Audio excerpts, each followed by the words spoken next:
12 of exercise 9.1.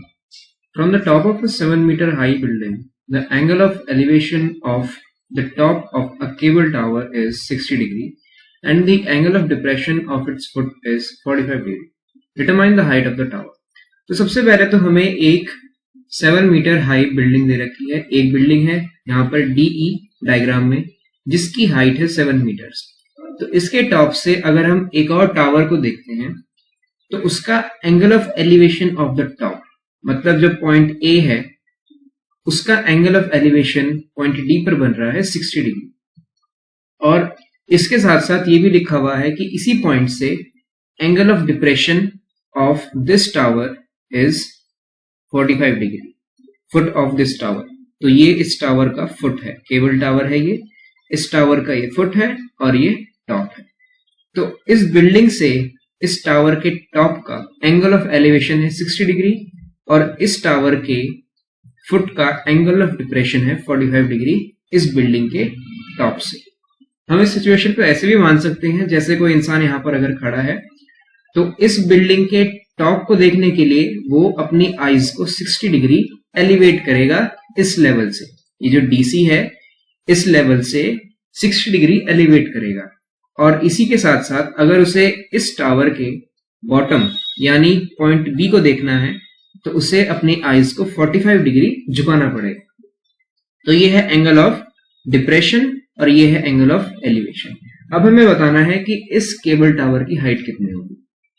इस tower को मैंने इस डायग्राम में AB से रिप्रेजेंट किया है और जो बिल्डिंग हमें गिवन है 7 मीटर हाइट की वो है DE।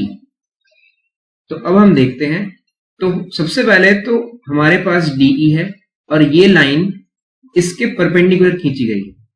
तो इसका मतलब ये है कि BC और DE इक्वल होंगे।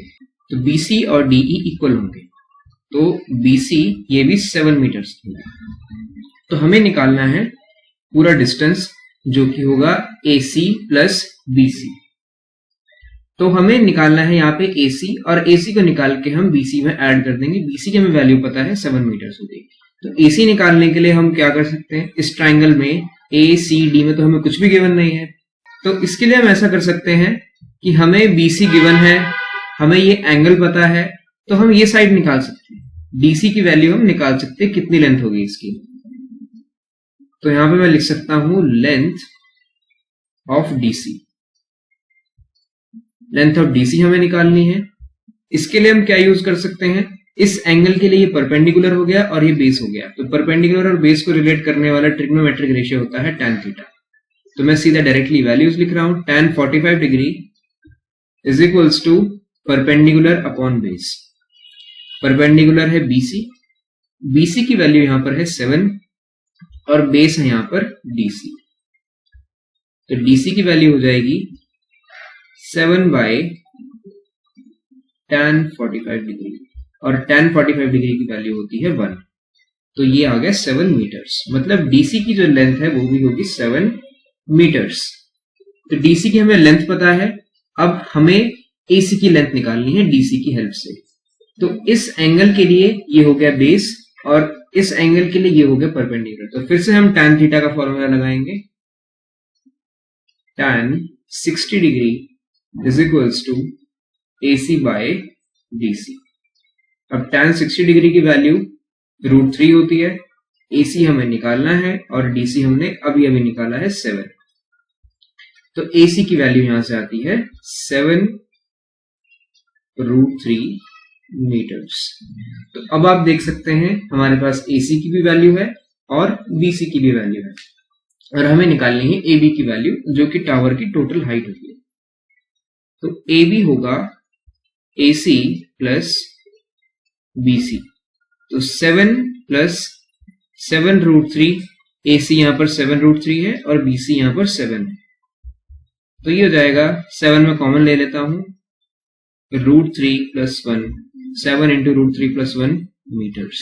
तो ये है टावर की टोटल हाइट। तो हमें इस क्वेश्चन में इतना ही करना था। एक हमें फिर से देखते हैं हम क्या करना है हमें इस क्वेश्चन में। एक हमें बिल्डिंग दे रखी थी 7 मीटर हाइट की, उसके टॉप से हमने इस टावर के टॉप को और बॉटम को ऑब्जर्व किया।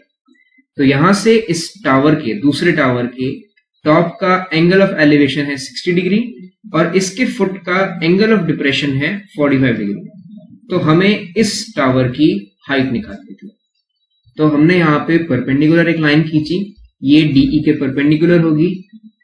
तो इस वजह से ये जो BC है और DE है, इनकी लेंथ इक्वल होगी और इसके बाद हमें निकालनी होगी AC। तो इस ट्राइंगल की हेल्प से हमने DC की वैल्यू निकाली और DC की हेल्प से हमने AC की वैल्यू निकाली। AC की वैल्यू निकालने के बाद हमने BC में उसे ऐड कर दिया। तो हमारे पास टोटल टावर की हाइट आ गई। इस तरह से क्वेश्चन कंप्लीट होता है। Thanks for watching.